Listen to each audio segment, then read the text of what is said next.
The autumn rain hammered against the towering glass windows of the Meridian Grand Hotel, each droplet creating intricate patterns as it cascaded down toward the bustling streets of downtown Chicago. Inside the opulent lobby, crystal chandeliers cast warm golden light across marble floors, polished to mirror perfection, while the soft melody of a grand piano drifted through conversations conducted in hushed, reverent tones. Marcus Wellington adjusted his Italian silk tie and checked his Patek Philippe watch, 7:47 p.m. He was already 17 minutes late for the charity gala, though punctuality had never been his strongest virtue. At 42, Marcus had built an empire in commercial real estate that spanned 3 states, and time, he believed, bent to his will rather than the other way around. The valet podium stood near the hotel's main entrance, staffed by a young man who couldn't have been older than 25. His name tag read David, and despite the evening's relentless downpour, his uniform remained impeccably pressed.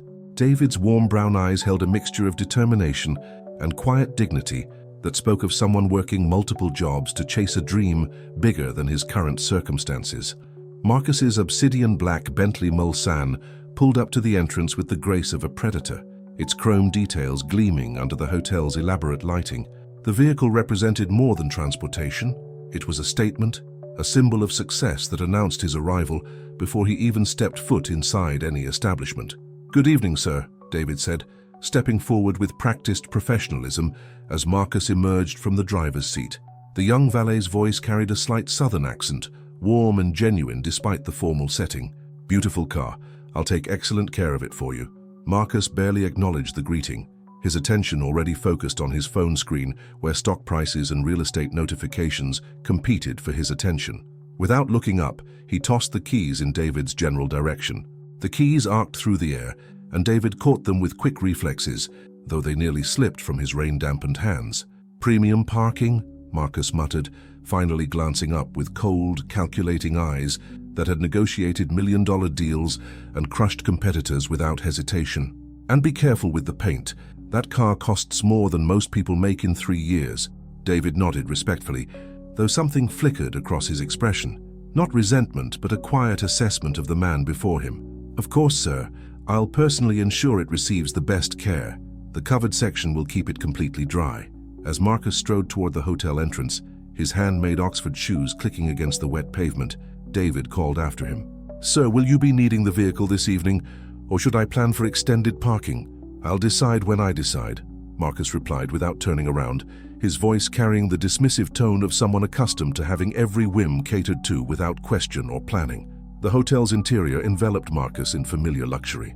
Wealthy donors, political figures, and business moguls mingled throughout the expansive ballroom, their conversations a carefully orchestrated symphony of networking and social positioning. The charity gala, benefiting literacy programs for underprivileged children, represented exactly the kind of event that enhanced his public image while providing valuable business connections. Marcus navigated the crowd with practiced ease, exchanging pleasantries with fellow real estate moguls, city council members, and prominent attorneys. His conversations flowed seamlessly between market predictions, upcoming developments, and subtle boasts about his latest acquisitions. To observers, he appeared completely in his element, confident, successful, and utterly in control of his surroundings. Meanwhile, outside in the increasingly violent storm, David carefully maneuvered the Bentley into the hotel's premium-covered parking area. As he walked around the vehicle, inspecting it for any existing scratches or imperfections that might later be attributed to his handling, something caught his attention on the passenger seat. A leather portfolio lay partially open, revealing documents that made David's eyes widen with recognition. The papers detailed a massive redevelopment project planned for the Riverside district, the very neighborhood where David's family had lived for 3 generations, where his grandmother still operated a small community center that served as a safe haven for local children.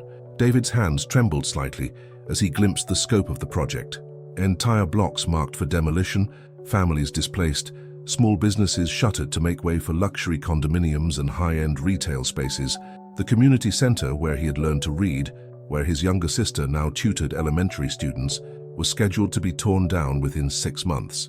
The irony wasn't lost on him. Here he was, carefully protecting the luxury vehicle of the very man who was planning to destroy everything his family held dear. David closed the portfolio and stepped back from the car, his mind racing with implications and possibilities. Back inside the gala, Marcus delivered a brief speech about corporate responsibility and community investment, his words flowing with the polished ease of someone who had mastered the art of public relations.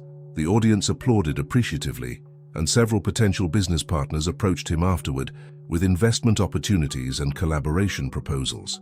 As the evening progressed, Marcus felt the familiar satisfaction of a successful networking event. He had secured 2 potential deals, impressed a city planning official, and enhanced his reputation as a community-minded businessman. The charity aspect of the evening was merely window dressing, a necessary performance that served his larger business interests. Around 11:30 p.m., Marcus finally decided to call it a night. The rain had intensified to near torrential levels, and even the covered walkway between the hotel and parking area offered little protection from the driving wind and water. He approached the valet stand, expecting his car to be waiting with the engine running and the heat on. David stood behind the podium, his uniform now showing signs of the evening's weather despite his efforts to stay dry. When he saw Marcus approaching, he straightened and offered a professional smile that didn't quite reach his eyes. "Ready for your vehicle, Mr. Wellington?" David asked, consulting the small notepad where he tracked all the evening's cars and their locations. "Obviously," Marcus replied, extending his hand expectantly. "And next time have it running and ready. I shouldn't have to wait." David's smile faltered slightly. "Of course, sir. However, there will be a parking fee for this evening's service. The premium covered parking and extended duration comes to $45. Marcus pulled out his wallet, revealing a thick stack of hundreds and fifties. He counted out exactly $45, placing the bills on the podium with deliberate precision. No tip, no acknowledgement of David's professionalism throughout the evening, or his careful attention to the valuable vehicle. "Thank you, sir," David said quietly, though his voice carried a subtle weight that Marcus was too absorbed in his phone to notice. As Marcus waited, tapping his foot impatiently against the marble floor, David made no move to retrieve the car keys from his pocket. "Well?" Marcus demanded, looking up from his device with growing irritation. "Where are my keys?" David met his gaze steadily, his expression calm but resolute. "I'm sorry, sir, but I don't believe I can release your vehicle just yet." Marcus's eyes narrowed dangerously. "Excuse me?" The storm outside seemed to intensify, as if nature itself was holding its breath for what would come next. The silence between Marcus and David stretched like a taut wire, broken only by the relentless drumming of rain against the hotel's glass facade. Marcus's face flushed crimson, a stark contrast to his silver hair and the pristine white of his dress shirt. In his 42 years of life, 30 of which had been spent accumulating wealth and influence, no one, especially not a hotel employee, had ever dared to deny him anything. "I'm going to ask you one more time," Marcus said, his voice dropping to the dangerous whisper he reserved for boardroom intimidation. "Where are my keys?" David remained motionless behind the valet podium, his hands clasped professionally in front of him. The storm had soaked through his jacket, and droplets of water clung to his dark hair, but his posture remained straight, dignified. "Mr. Wellington, I believe we need to have a conversation first." "A conversation?" Marcus's laugh was sharp and humorless. "You're a parking attendant. The only conversation we need is you handing me my keys and apologizing for this ridiculous display." The hotel lobby had mostly emptied as the gala concluded, leaving only a few lingering guests and staff members who tried to appear busy while obviously eavesdropping on the escalating confrontation. The night manager, a thin man named Peterson, approached cautiously from behind the front desk. "Is everything all right here, gentlemen?" Peterson asked, his nervous smile flickering between the two men. "Your employee has lost his mind," Marcus declared, his voice rising despite his attempts to maintain composure. "He's refusing to return my property." David turned to address Peterson, while keeping Marcus in his peripheral vision. "Mr. Peterson, I'll handle this situation." "There's no need for concern." "David," Peterson said carefully, "perhaps you should—" "I'm fine, sir. Really." David's voice carried a quiet authority that surprised even Marcus.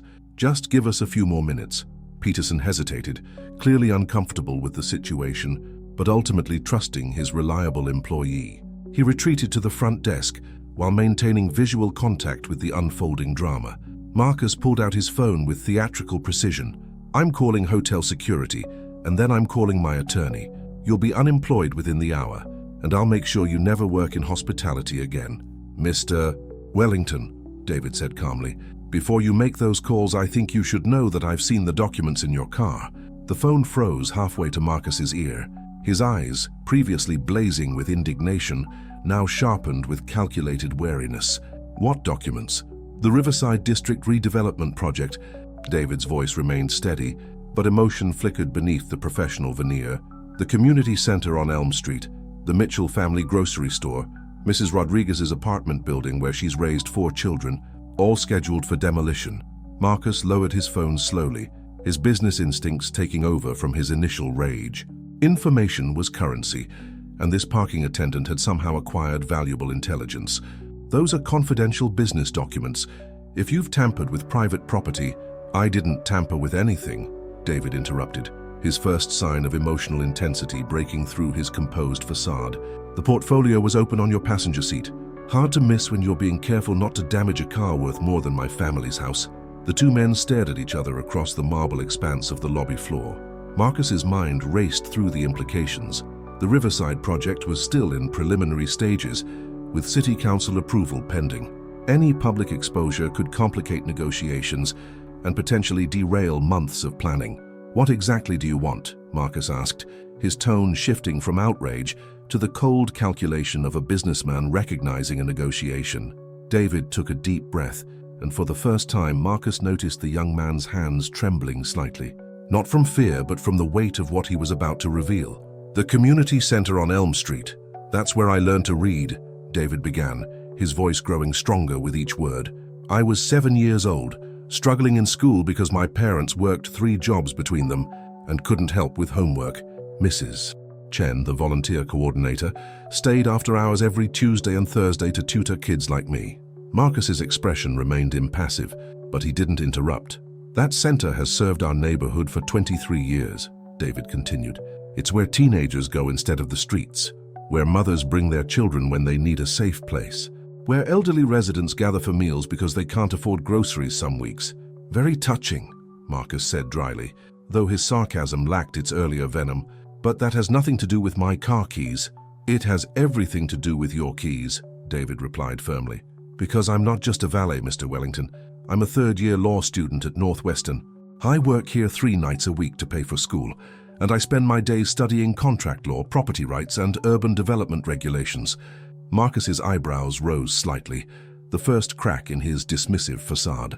"Your development project violates at least 4 city ordinances regarding community displacement," David continued, pulling a folded piece of paper from his jacket pocket. "I spent my break tonight researching public records on my phone. The environmental impact study is incomplete, the community notification period was insufficient, and the affordable housing replacement requirements haven't been met." Marcus stared at the paper in David's hand, his mind working furiously. The young man was right. Marcus's team had cut corners on the preliminary requirements, confident that their city council connections would smooth over any regulatory hurdles. "You're threatening me," Marcus said, though it sounded more like an observation than an accusation.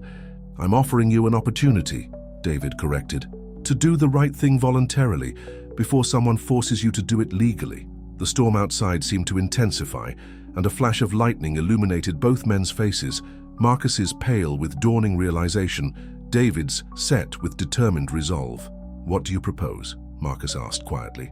David straightened, transforming from service employee to something Marcus hadn't expected, an equal. "I propose we sit down and have a real conversation about the Riverside project, not businessman to valet, but developer to community representative. I have ideas for modifications that could benefit everyone involved. And if I refuse," David's smile was sad but resolute, "then I make some phone calls of my own. Starting with the City Planning Commission, then the Neighborhood Association, then the Tribune's investigative reporter who loves stories about wealthy developers bulldozing poor communities." Marcus studied the young man's face, searching for weakness or uncertainty. He found neither. After 3 decades of reading people across negotiation tables, Marcus recognized something he rarely encountered: genuine principle backed by intelligence and preparation. "How long would this conversation take?"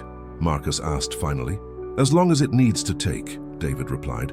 "Your car will be safe in the meantime." Outside, the storm continued its relentless assault on Chicago's streets, But inside the hotel lobby, two very different men prepared to discover whether pride and purpose could find common ground.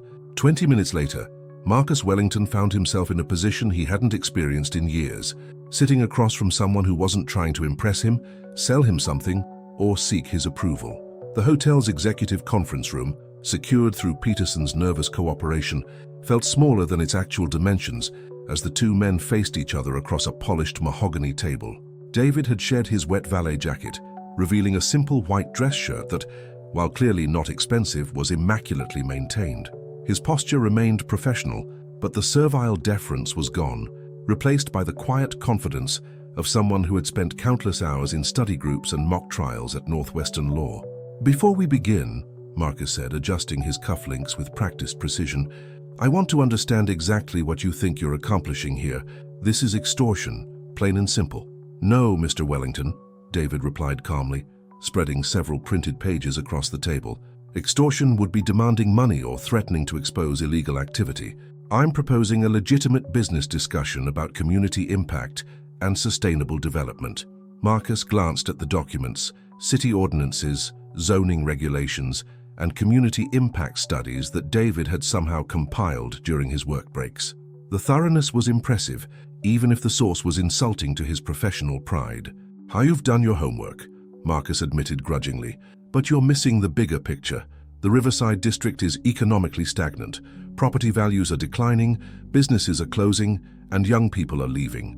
My development would bring jobs, increase tax revenue, and revitalize the entire area. At what cost?"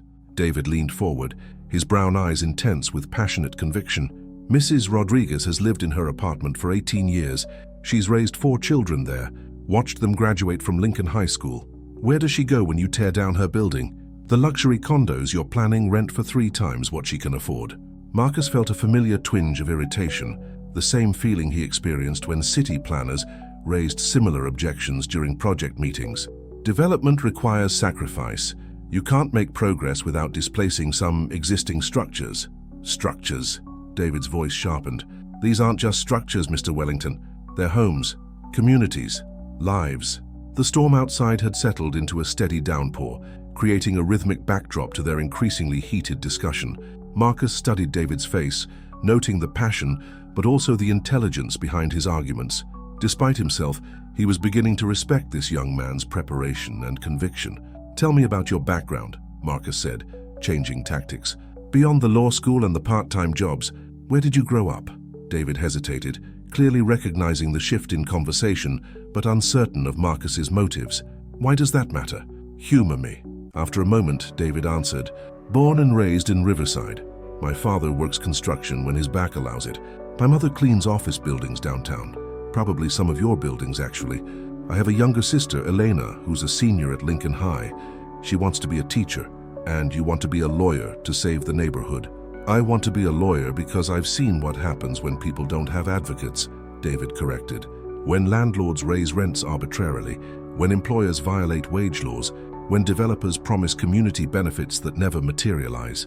Marcus poured himself water from the crystal pitcher Peterson had provided, using the moment to process David's words. He had heard similar stories throughout his career.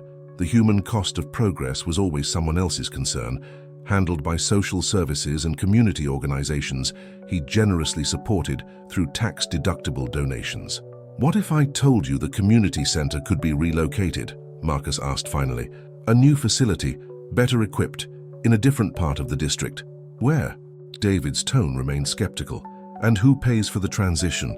Who ensures the programs continue without interruption while you're building?"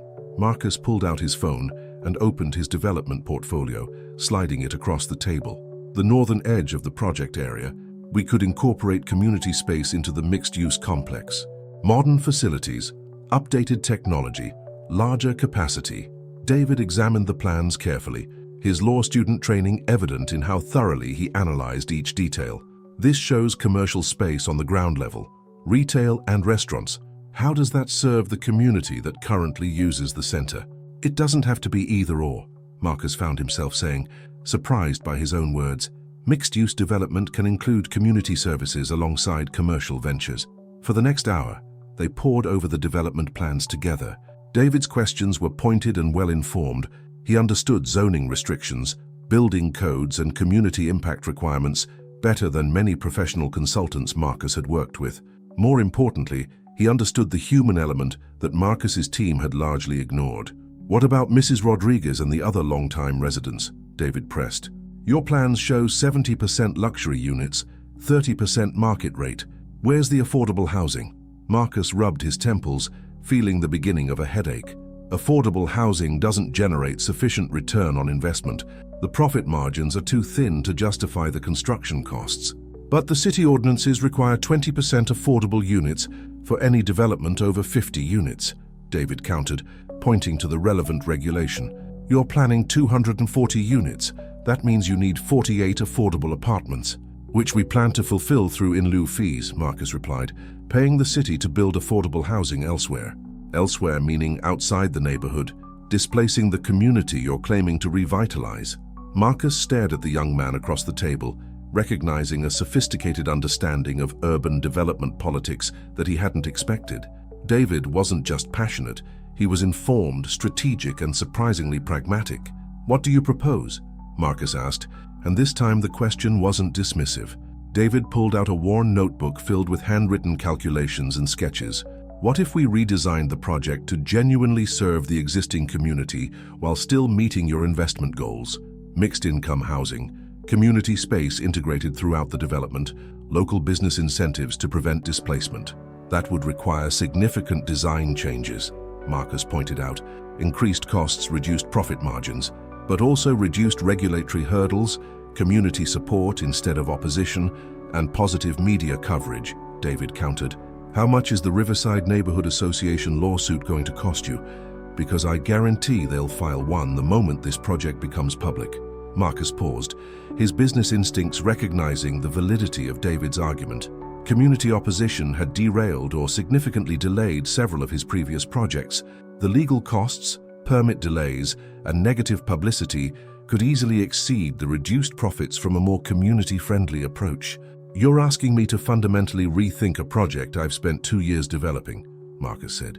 "I'm asking you to consider whether your current approach actually serves your long-term interests," David replied. "A successful development isn't just about initial construction.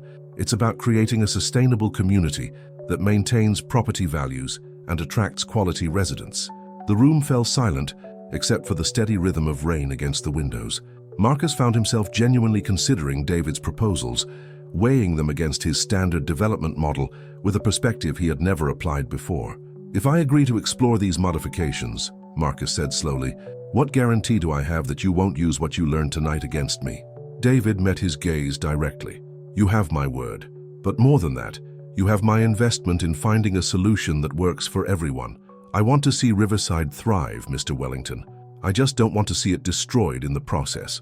Outside, the storm was beginning to weaken, though the rain continued its steady descent on Chicago's sleeping streets. The conference room clock read 1:23 a.m. when Marcus Wellington finally leaned back in his chair, exhaustion evident in the lines around his eyes. The storm had passed, leaving only the gentle patter of residual raindrops against the windows and the distant hum of Chicago's late-night traffic. Across the table, David Chen, Marcus had finally learned his full name, was reviewing a hand-drawn site plan they had collaboratively modified over the past 2 hours. "If we reduce the luxury units from 70 to 55%, increase affordable housing to 25%, and dedicate the remaining 20% to workforce housing for teachers, police officers, and city employees," David said, his voice hoarse from extended discussion, "we meet both the city requirements and community needs." Marcus studied the numbers one more time, his calculator app open beside a notepad filled with revised profit projections. The margins were thinner than his original plan, but still viable, especially considering the reduced legal risks and potential tax incentives for community-focused development. "The integrated community center would need to be twice the size you originally suggested," Marcus said, pointing to their sketch. "That's valuable commercial square footage." "But it's also a selling point," David countered, his earlier nervousness replaced by the confidence of someone who had found his voice. "Young professionals with families want communities with strong schools and services. You're not losing commercial space, you're investing in long-term property values." Marcus had spent 3 decades viewing community concerns as obstacles to overcome rather than assets to embrace. Tonight, This 25-year-old law student had challenged him to reconsider fundamental assumptions about successful development. The process had been uncomfortable, frustrating, and surprisingly enlightening. "There's something I need to tell you," Marcus said, setting down his pen, "about why I started this project." David looked up from the plans, sensing a shift in Marcus's tone. "5 years ago, I drove through Riverside for the first time in probably 20 years, Marcus continued, his voice carrying an uncharacteristic vulnerability. "I grew up 3 neighborhoods over, in Millfield, not much different from where you're from. Working-class families, corner groceries, kids playing in the streets." David remained silent, recognizing the significance of this unexpected disclosure. "My father was a machinist at the Ford plant until it closed in 1987. We lost our house when I was 16. Had to move in with my uncle's family until I graduated high school." Marcus's fingers drummed absently on the table. "I swore I'd never be powerless like that again, never be at someone else's mercy." "So you became the person with the power," David observed quietly. "I became successful," Marcus corrected, though his tone suggested he understood David's implication. "I built wealth, influence, security, everything my family didn't have. And when you saw Riverside declining, you saw your old neighborhood," David said, the pieces falling into place. Marcus nodded slowly. "But somewhere along the way, I forgot what it felt like to be on the other side. To have someone with money and connections decide your fate without asking your opinion." The admission hung in the air between them, carrying more weight than all their earlier negotiations about square footage and zoning requirements. "Mr. Wellington," David said carefully, "what if this project could honor both perspectives? Your experience of fighting your way out of poverty and the experience of those who choose to stay and build something within their community." Marcus looked at the young man across from him, really looked at him, and saw something he recognized. The same determination he had carried at that age, but directed outward toward community, rather than inward toward personal advancement. Both approaches had merit. Perhaps they could coexist. "David," Marcus said, using his first name for the first time that evening, "I want to make you an offer." David straightened, uncertain what to expect. "I need someone on my development team who understands community impact, not just from a regulatory standpoint, but from lived experience. Someone who can bridge the gap between business interests and resident concerns." Marcus paused, choosing his words carefully. "I'm offering you a position as community liaison for the Riverside project. Part-time while you finish law school, full-time after you graduate. Competitive salary, benefits, and equity participation in the development's profits." David's eyes widened, the offer clearly unexpected. "Mr. Wellington, I don't know what to say. Say you'll consider it. Say you'll work with me to make this project something both of us can be proud of. What about tonight? The way I held your keys hostage?" Marcus smiled, the first genuine smile David had seen from him all evening. "Tonight you showed me that principle backed by preparation can change minds. That's exactly the kind of person I want on my team." David was quiet for a long moment, processing the implications of the offer. Finally, he spoke. "If I accept, I need certain guarantees. The community center stays operational throughout construction. Displaced residents receive relocation assistance and priority placement in the new affordable units. Local businesses get first opportunity for commercial space at reduced rates." "Done," Marcus said without hesitation. "What else?" "I want regular community meetings throughout the development process. Full transparency about changes, timelines, and impacts. Residents have a voice in decisions that affect them." "Agreed." David extended his hand across the table. "Then I accept, Mr. Wellington, but I have one more condition." Marcus raised an eyebrow, shaking the offered hand. "I start treating service workers with respect," David said, his tone serious despite the slight smile playing at the corners of his mouth. "Tips included," Marcus laughed, a sound of genuine amusement that surprised them both. "I suppose I deserved that." They gathered their papers and sketches, the products of an unexpected collaboration born from conflict. As they prepared to leave the conference room, Marcus pulled out his wallet and counted out several bills. "For tonight's parking service," he said, handing David a generous tip, "and for the most valuable consultation I've received in years." David accepted the money, though his expression suggested the gesture meant more than its monetary value. "Thank you, Mr. Wellington, for listening, for being willing to change. Thank you for refusing to let me drive away without confronting what I was doing," Marcus replied, literally and figuratively. They walked together through the now quiet hotel lobby, their footsteps echoing off marble floors that had witnessed the beginning of their confrontation hours earlier. Outside, the storm had completely cleared, revealing a sky scattered with stars visible despite the city's ambient light. Marcus's Bentley sat gleaming in the covered parking area, exactly where David had carefully positioned it. David retrieved the keys from his pocket and handed them over with a formal gesture that carried undertones of ceremony. "Your keys, sir," David said, "and perhaps the beginning of a different kind of future." Marcus accepted the keys, their weight somehow feeling different than it had earlier in the evening. "See you Monday morning, David. We have a community to build."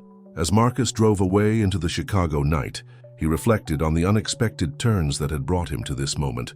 He had entered the hotel that evening as a successful developer pursuing profit. He was leaving as a man who had rediscovered the importance of community, guided by someone who had refused to let wealth and power operate without accountability. In the rearview mirror, he watched David walk toward the bus stop, shoulders straight with quiet dignity and purpose.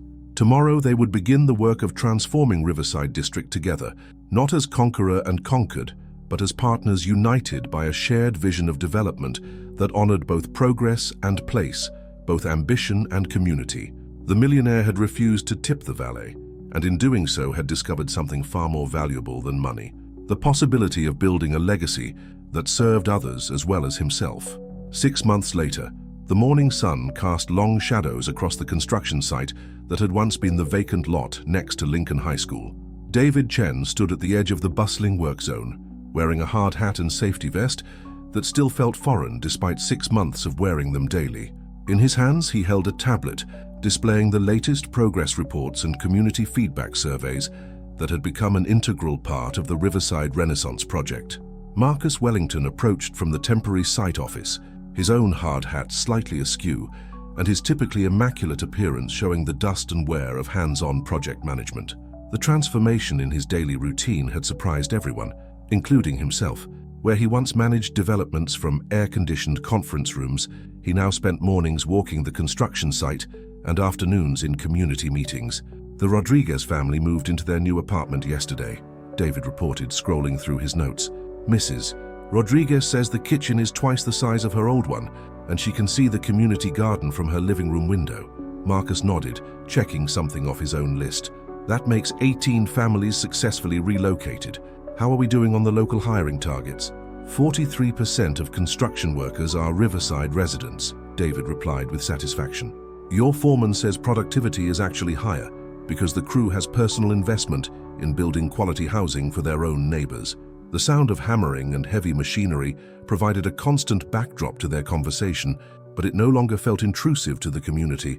Early resistance had transformed into cautious optimism as residents saw their input genuinely incorporated into the developing project. Marcus's phone buzzed with a call from his downtown office. He glanced at the screen and declined it, a habit that would have been unthinkable before his late-night negotiation with David. "The investors' meeting is this afternoon. Are you ready?" "As ready as I can be for my first presentation to people who could buy and sell my family's house with pocket change," David replied with nervous humor. "You'll be fine," Marcus assured him. "You know this project better than anyone. Just remember, they're investing in your vision as much as my track record." The partnership between the millionaire developer and the former valet had surprised many in Chicago's real estate circles. Initial skepticism had given way to grudging respect as early project milestones were met ahead of schedule and under budget. The combination of Marcus's business acumen and David's community connections had created a development model that other firms were beginning to study and emulate. They walked toward the community center construction site, where Eleanor Chen was leading a group of high school students in painting a mural on the temporary construction barriers. David's sister had embraced her role as youth coordinator for the project, organizing student input sessions and ensuring that young residents had a voice in their neighborhood's transformation. "The after-school program starts next week," Elena called out as they approached. "We have 30 kids signed up already, and Mrs. Patterson from the old center agreed to coordinate the tutoring program." Marcus watched the teenagers working on their mural, a vibrant depiction of the neighborhood's past, present, and imagined future. Their artwork showed families gathered in parks, children walking safely to school, and small businesses thriving alongside new construction.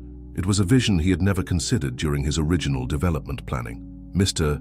"Wellington," called out Miguel Santos, a junior from Lincoln High who had been particularly vocal during the early community meetings. "My mom wanted me to thank you for the small business loan program. She's planning to open a cafe in the new commercial space."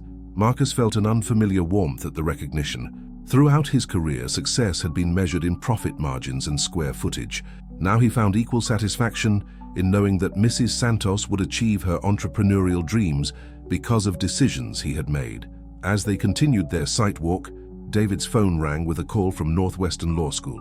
He answered while continuing to walk, his conversation growing increasingly animated. "That was Professor Williams," David explained after ending the call. "The Law Review wants to publish my article about community-centered development law. It could help other neighborhoods facing similar displacement issues." "Congratulations," Marcus said, and meant it. Watching David balance law school, community advocacy, and project management had reminded Marcus of his own hunger for achievement at that age, though directed toward different goals. They reached the site of the future community center, where the foundation was already poured and framing had begun. The building would be 3 times larger than the original center, with modern technology, expanded programming space, and energy-efficient design that would reduce operating costs for decades to come. "Mr. Wellington," called out James Patterson, the construction foreman. "The electrical contractor wants to confirm the specifications for the computer lab. Are we still planning for 30 workstations?" "Make it 40, Marcus replied after glancing at David for confirmation. "And upgrade to the fiber optic installation. These kids deserve the same technology access as students in wealthy districts." The decision represented a cost increase of nearly $50,000, money that would come directly from Marcus's profit margin. 6 months ago, such expenditure would have been unthinkable without extensive cost-benefit analysis. Now it felt like an obvious investment in the community's future.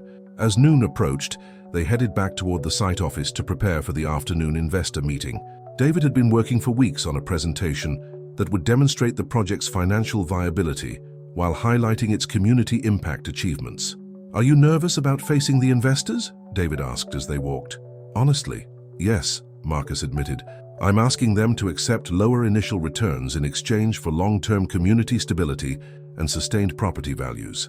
It's a harder sell than promising maximum profit in minimum time. But you believe in it." "I believe in it because I've seen it work. Property values in the completed sections are already rising faster than comparable developments. Vacancy rates are near zero, and the city is using our model as a template for other projects." Marcus paused at the office door. "More importantly, I believe in it because it's right." The afternoon investor presentation took place in a conference room overlooking the construction site. David stood before 12 wealthy individuals who represented the financial backing necessary to complete the Riverside Renaissance project. His presentation combined detailed financial projections with personal stories of community transformation, supported by photographs and testimonials from relocated families. "The traditional development model treats communities as obstacles to overcome," David explained, clicking through slides that showed before and after comparisons of the neighborhood. "Our model treats them as assets to enhance. The result is not just profitable development, but sustainable community growth that maintains value long after construction is complete." Marcus watched from the back of the room as David fielded questions about profit timelines, risk assessment, and scalability. The young man who had once parked cars was now confidently discussing complex financial instruments and urban planning theory with some of Chicago's most sophisticated investors. The questions were tough, sometimes skeptical, but David's responses demonstrated both the passion of someone defending his community and the analytical skills of someone who understood business realities. By the presentation's end, even the most conservative investors seemed convinced that community-centered development represented not just social responsibility, but sound financial strategy. As the investors filed out, several stopped to shake David's hand and exchange business cards. Marcus felt a surge of pride watching his partner. The word still felt new, but increasingly natural. Network with potential collaborators on future projects. "Well?" David asked as the last investor departed. "Funding approved," Marcus replied with a grin. "Full project budget plus authorization for the affordable housing expansion you proposed." They stood together at the conference room window, looking down at the construction site where their shared vision was literally taking shape. The setting sun painted the scene in golden light, highlighting the progress made and hinting at the community that would soon emerge. You know, Marcus said quietly, 6 months ago, if someone had told me I'd be standing here with my former valet as my business partner, planning a development that prioritizes community needs over maximum profit, I would have had them evaluated for mental illness. David laughed.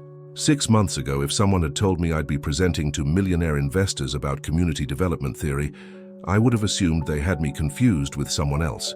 Yet here we are, David agreed, building something better. As they prepared to leave the office, Marcus reflected on the unexpected journey that had brought them to this point. A refused tip and a set of withheld car keys had led to a transformation he never could have imagined, not just in his business practices, but in his understanding of what success could look like. The Riverside Renaissance project would be completed in 18 months, providing quality housing for families across income levels, commercial space for local entrepreneurs, and community facilities that would serve the neighborhood for generations. But perhaps more importantly, it had created a model for development that honored both profit and people, proving that business success and community welfare were not mutually exclusive goals. Walking out into the Chicago evening, Marcus and David continued discussing plans for their next project, a similar development in Marcus's old neighborhood of Millfield. The conversation flowed easily between technical details and personal reflections, between financial projections and community dreams. The millionaire had learned to tip the valet, and in doing so had discovered that generosity, whether in money or spirit, created value that compound interest could never match.